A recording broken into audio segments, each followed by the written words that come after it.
Hello, namaskar, namaskara, namaskaram, namaskar. My name is Pooja Dwivedi. Welcome to my class, The Daily Current Affairs, where we are going to learn significant events of the past 24 hours in such a manner that you will develop knowledge-based conceptual clarity as well as the skills that are needed for UPSC preliminary examination.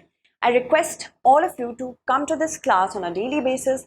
Then only you will understand how you might develop skills at a later stage. So UPSC Prelims 2024 is less than 10 months away. We have to ensure that we are well developed when it comes to the skill part. I do not expect you to make notes because I provide the notes in the form of the PDF that I'm using through my Telegram channel, and that is by the name of Pooja Dwivedi UPSC. If you have any questions regarding this examination, you can also connect with me on my Instagram channel.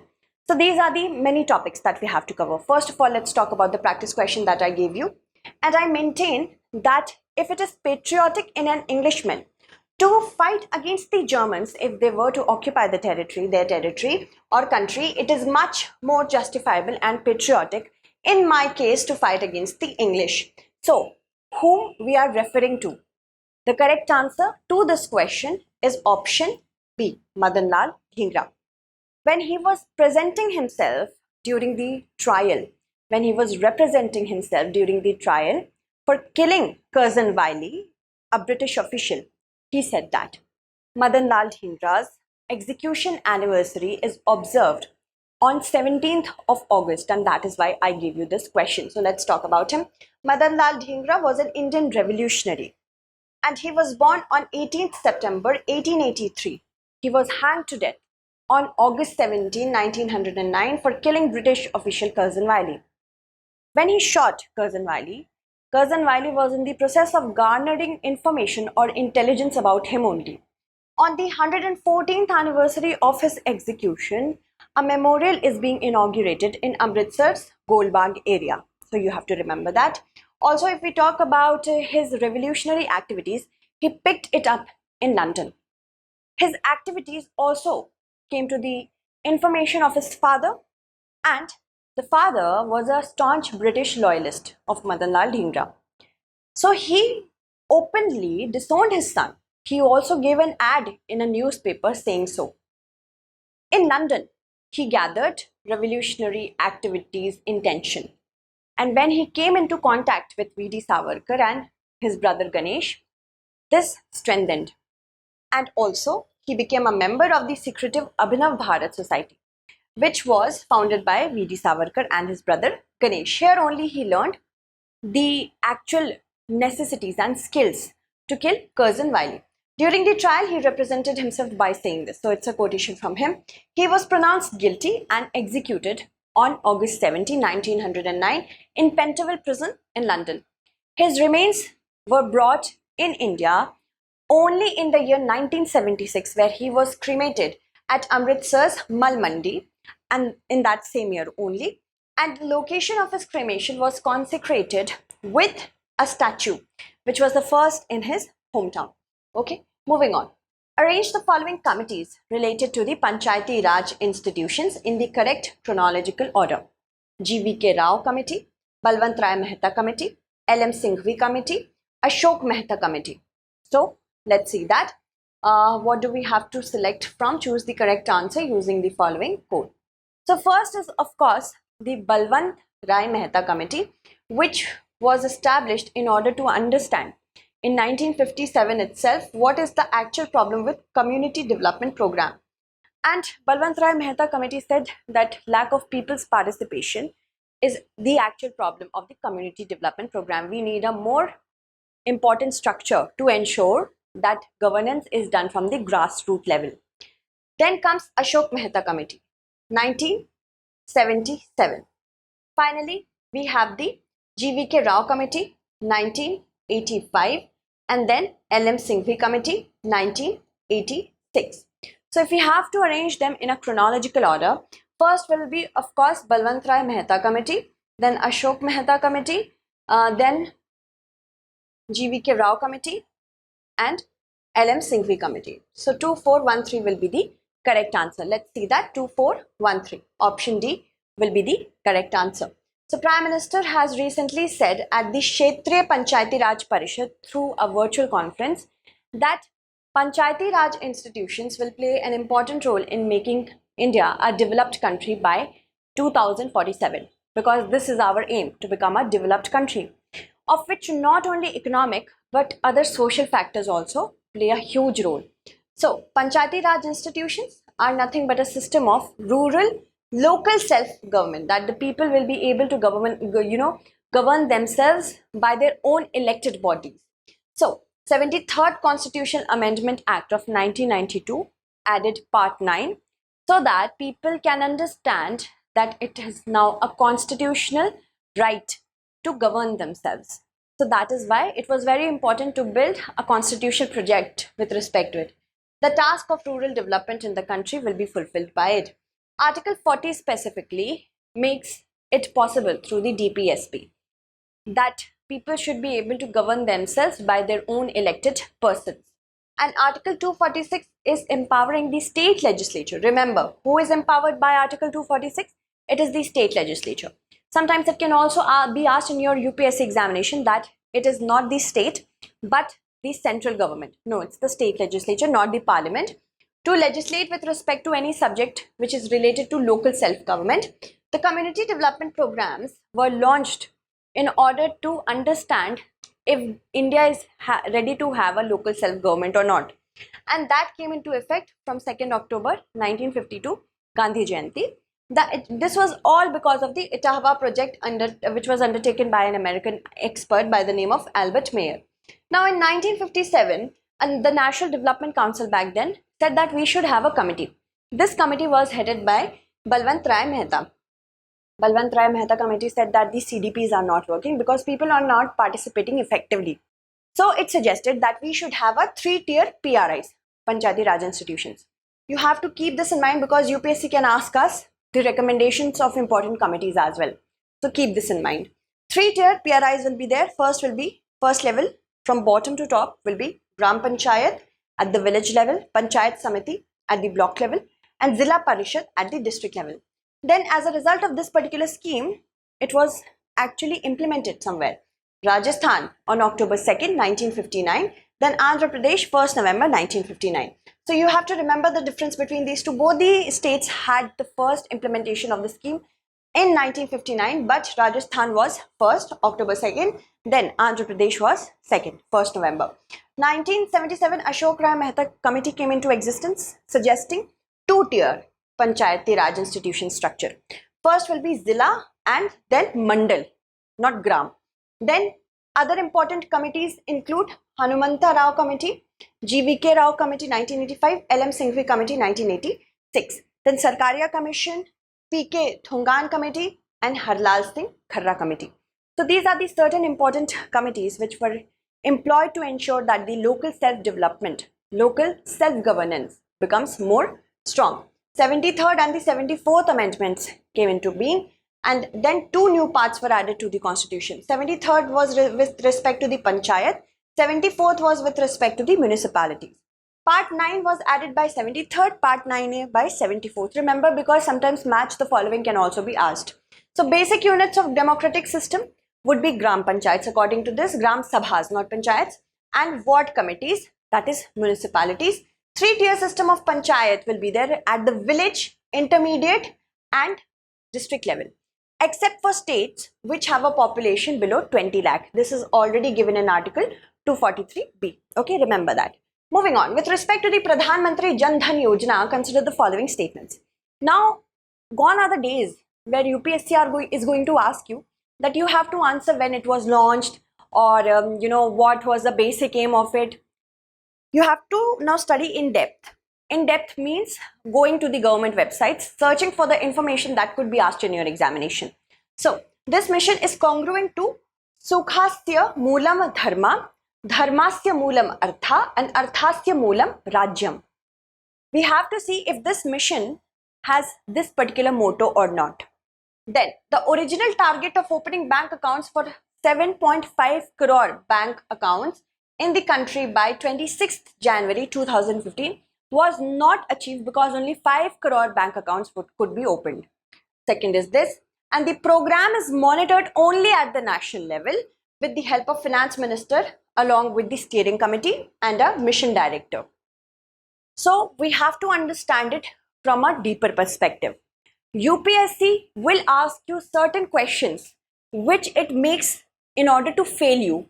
It is not going to give you a very well settled question that okay, I want everybody to pass this examination so that we can have millions of copies to check for the mains examination.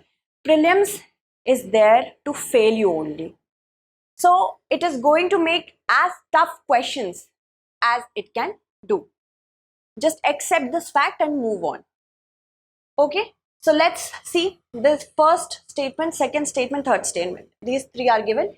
We have to select which ones are not correct. How many are not correct? Yes, if we talk about the first statement, when this mission was launched in 2014, specifically it was declared by the Prime Minister from the ramparts of the Red Fort. And official date is 28th of August 2014 when it was launched. So while the Prime Minister was launching it, he quoted an ancient Sanskrit quote, which was Sukhasya Moolam Dharma, Dharmasya Moolam Artha, and Arthasya Moolam Rajyam. That means the economic development of the people rests with the state. And through this only, this mission came into existence. In order to ensure that people are financially included in the banking system, even if they do not have the appropriate amount of money to invest, still they can open a bank account so that they can develop saving habits. So the first statement is definitely correct. Then we have the original target. Yes, the original target was to open 7.5 crore uncovered households in the country by 26 January 2015. This is definitely correct. It would surprise you to know that more than 12 crore accounts were opened by 31st January 2015. We also hold a position in the Guinness Book of World Records for this feat. So, first is correct, second is not correct.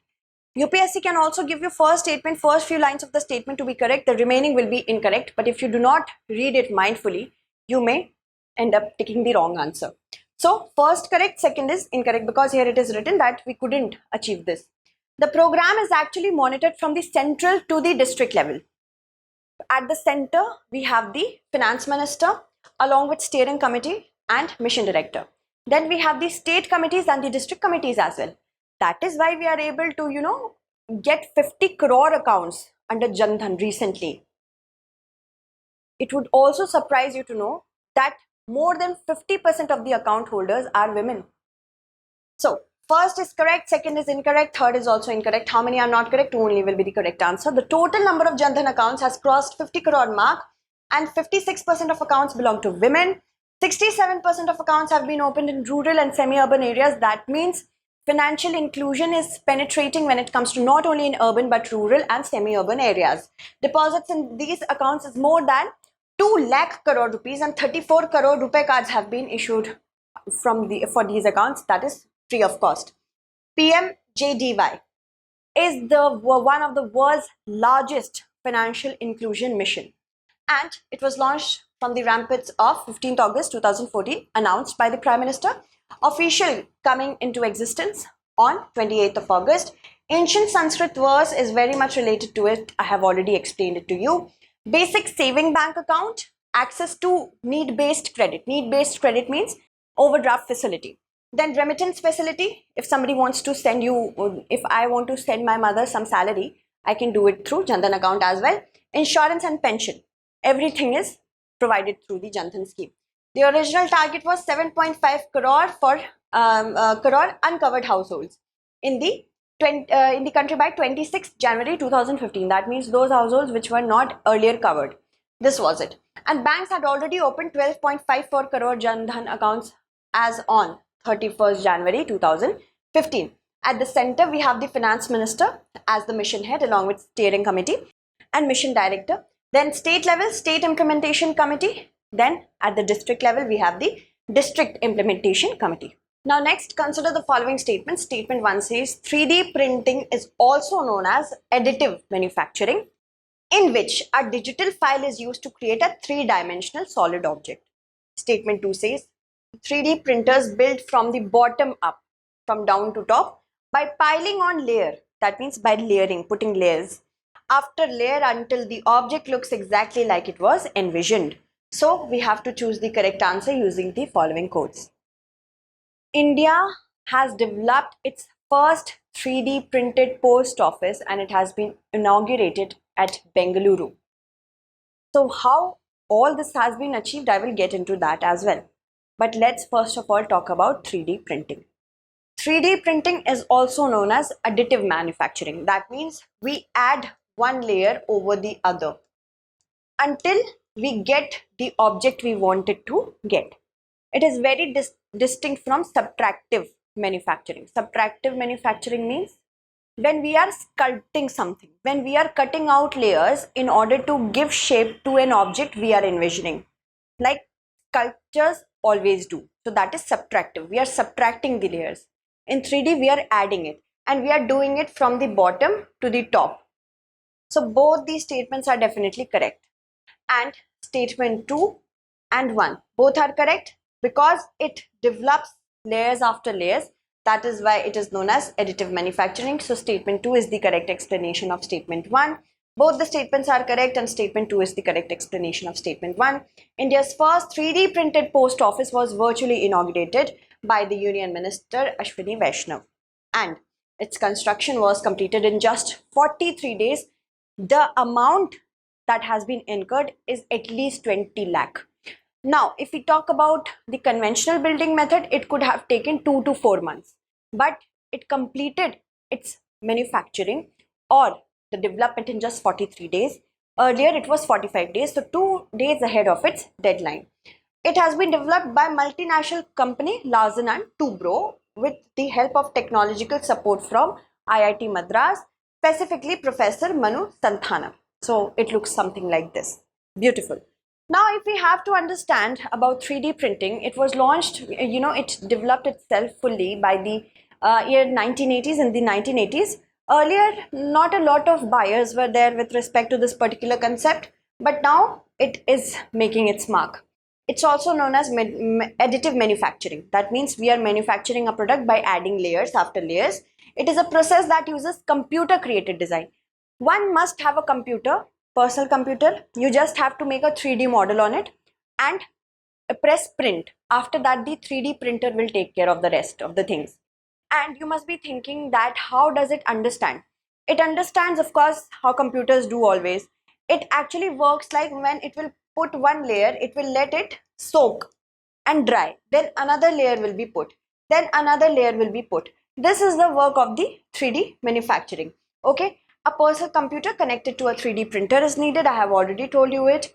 This 3D printers construct the design object by using a layering method. And it is very different from subtractive manufacturing. I have told you that as well. 3D printers built from the bottom up.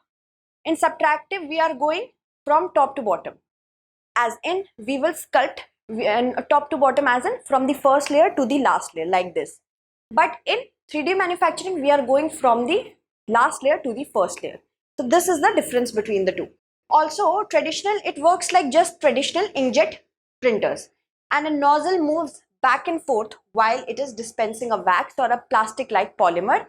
And this mixture is made in such a manner that the layers dry quicker.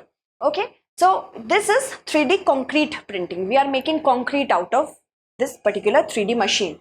And when it comes to concrete, a robotic arm is used and it can do so in a horizontal manner. This is the robotic arm.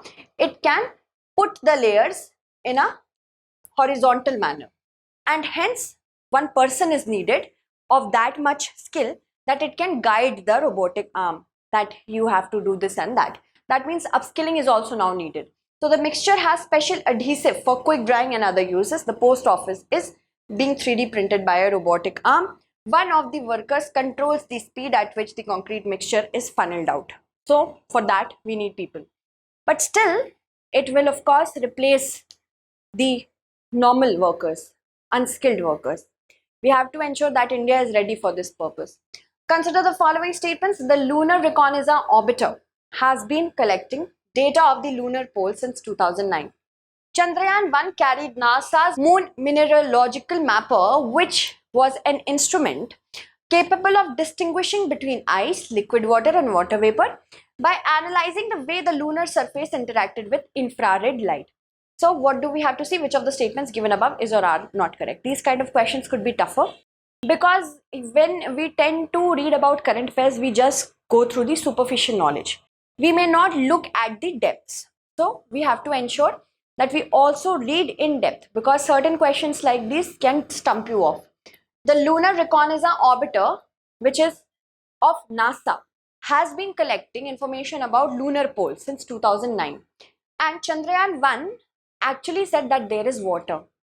Difference could be made because of NASA's Moon Mineralogical Mapper, which was an instrument by NASA, so that it can distinguish between if there is ice, liquid water or water vapor on the surface.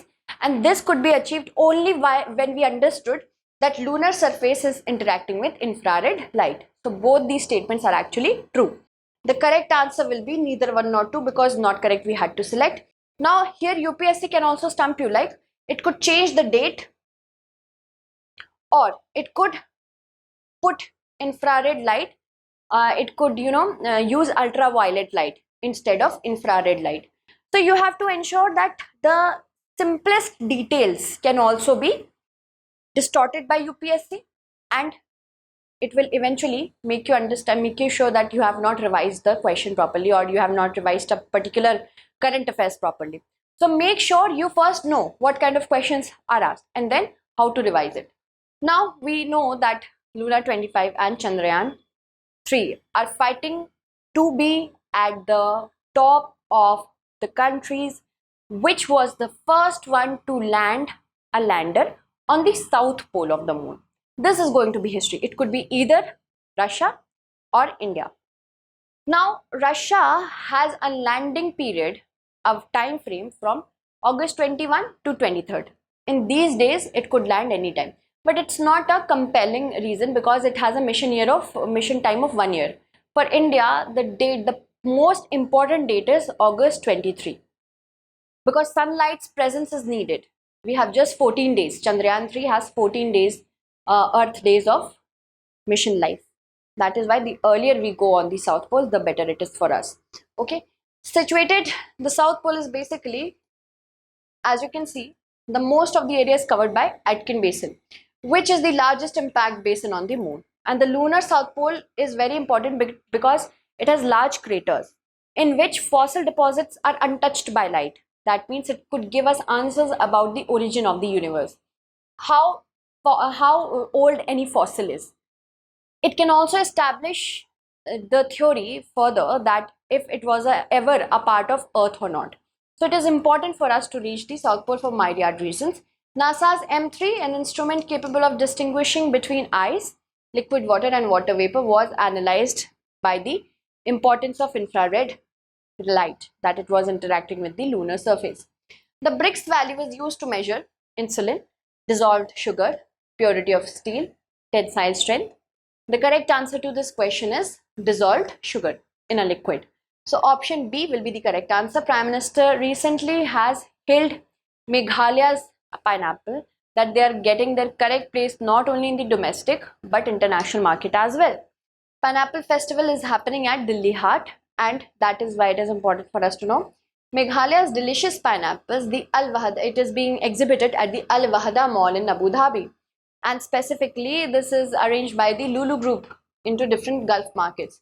Local communities develop these pineapple in traditional manner along with other very important products which are organic in nature, such as Luka Dong turmeric, GI tag Khasi mandarin and Q pineapples. These are gaining more popularity not only in the domestic but foreign markets as well. It is developed or grown with very low amount of pesticides and metal residues if we compare it to the pineapples of the rest of the country. It is less sour and significantly sweeter. Its Brix value is 16 to 18, which indicates the sweetness of the fruit. This pineapple is being touted as a one district, one product for Rebhoi and East Garo Hills. Alright, moving on. The Brix value actually tells us how much dissolved sugar is there in a liquid solution, and 1 degree of Brix means that 100 grams of liquid solution contains 1 gram of sugar. Okay, Anduri Utsav is celebrated in Madhya Pradesh, Uttarakhand, Uttar Pradesh, or Rajasthan? Answer it correctly in the upcoming class. I will take the names of those students who have answered the last question correctly. Stay with me for a moment. So those of you who have answered it correctly include Mandeep, Priyadarshan, Riya Thakur, Vishwajit, Manish, Komal, Padmashri, Yash Jain, Vinayak, Yalalinga, Shubham Singla, Abhishek, Ankush, then Sanjay, Kabilan, Simran, Hirak. Sorry, I cannot take your name because please write your names as well. Sagar Mistry, Abhishek again, Abhishek Ara. Thank you so much for answering the last question. Answer this question as well. See you in the upcoming class. Thank you.